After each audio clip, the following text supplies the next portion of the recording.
في مقولة بتقول اعمل لدنياك كأنك تعيش أبدا، واعمل لآخرتك كأنك تموت غدا.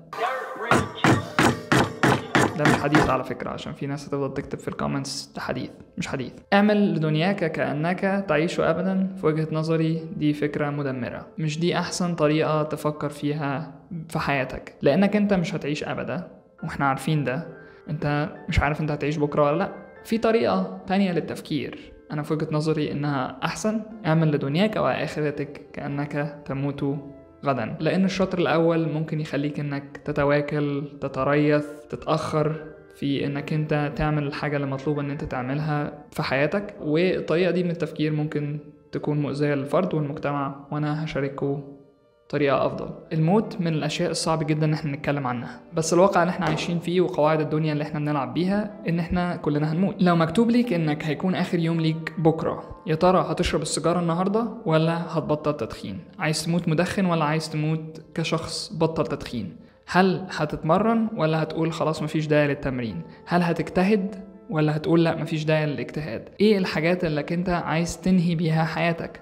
ولو فكرت بالطريقة دي ممكن توتر نفسك وتلاقي نفسك مش قادر ان انت تعمل حاجة وخايف. بس ممكن تفكر فيها بطريقة تانية تخليك انك تعيش حياة احسن بكتير، انك انت تعيش كل يوم زي ما بيقولك كده live your day to the fullest، ان انت تعيش كل يوم كأنه اخر يوم ليك. انت مش بتفكر في المستقبل ولا الماضي، انت مركز في الحاضر. وانا ما اقدرش ان انا اقول ان انا يعني تمكنت من هذه الفلسفة 100%، لا انا بتعلم زي ما انا بتكلم دلوقتي. بس انا حبيت ان انا اجمع شوية افكار ممكن ان انت لو طبقتها او انت طبقتيها ان هم يدوك نوع من المنتال toughness في مواجهة الموت فكريا. الفكرة الاولى مومنتو موري. الفلاسفة الرواقية كانوا بيؤمنوا إن الموت ده جزء من الحياة نوعا ما، أو تكملة الحياة، حاجة ما نقدرش إن احنا نبعد عنها أو إن احنا نتفاداها. فكانوا بيقولوا مفيش داعي إن أنا أخاف من الموت، بالعكس كانوا شايفين إن من المعاناة إنك أنت يكون عندك خوف من الموت، ولكن إنك أنت تكتسب فكرة إنك أنت خلاص هتموت وتكون عندك تقبل لهذه الفكرة احسن بكتير من انك انت يكون عندك تفادي منها وانك انت بتكون مش عايز ان انت تفكر فيها. من وجهة نظر الفلاسفة الرواقية ان الحياة مش بمدتها ولا بطولها، ولكن بجودة الحياة اللي انت عشتها والتأثير اللي انت قدرت ان انت تعمله، او ان انت تكون خلصت رسالتك. من الاخر انت عشت to your full potential، قدرت ان انت تحط كل الطوب اللي انت كنت مفروض ان انت تحطه وخلصت اللي وراك. فكانوا بيفكروا في الموت. مومنتو موري معناها تذكر أنك سوف تموت. افتكر الموت، افتكر أنك أنت مش هتفضل قاعد هنا، أنك أنت عابر سبيل. ولكن بدل ما كانوا بيفكروا فيها بشكل حزين أو يائس، إلا أن هم كانوا بيتفكروا في الموت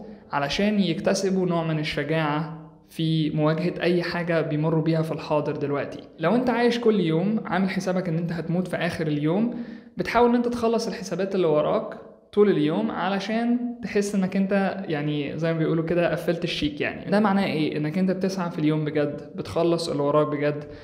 لو حضنت حد بتحضنه بضمير، كل حاجة بتعملها بضمير جدا، لأنك أنت كأنه آخر يوم ليك. فأنت بتحاول أن أنت، أنا النهاردة سألت نفسي لو النهاردة آخر يوم ليا أنا هعمل إيه؟ أنا قلت أن أنا هنزل الفيديو ده. الفكرة التانية هي من زن بوديزم. في فكر الزن بوديزم عندهم كل شيء فاني، فكرة الامبرمننس، إنك أنت كل حاجة هتنتهي، حياتك هتنتهي، اللحظة اللي أنت فيها دي هتنتهي، الماضي انتهى، أي حاجة أنت بتاكلها وبتستمتع بيها دلوقتي هتنتهي. انت بتركز بس على حاجة واحدة، هو the present moment، اللحظة اللي انت فيها دلوقتي. دي الحاجة اللي انت الوحيدة تقدر تتركز فيها. انت بتتفرج عليا او انت بتتفرجي عليا دلوقتي حالا، ادرك انك عايش، ادرك انك عايشة. دي حاجة جميلة جدا ان احنا عايشين.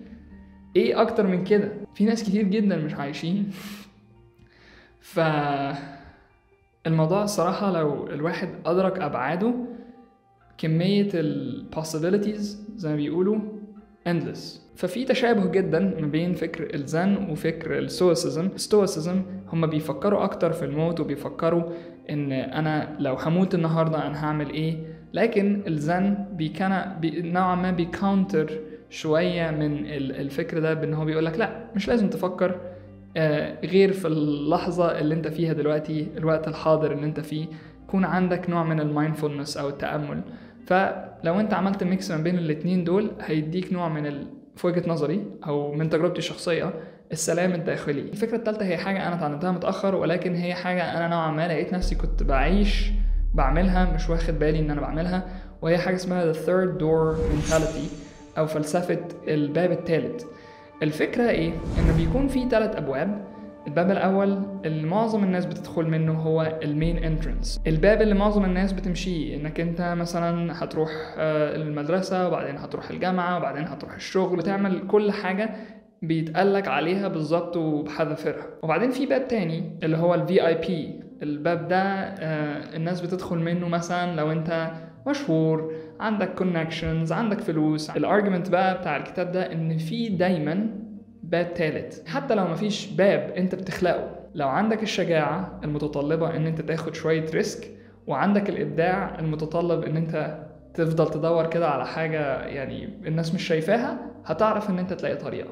وانا مؤمن انك انت ممكن او انت ممكن انك تنمي فكر الباب التالت ده في حياتك الشخصية أو حياتك الشخصية، بأن انتوا تفضلوا تشوفوا إيه ده، هو أنا فعلا متكتف؟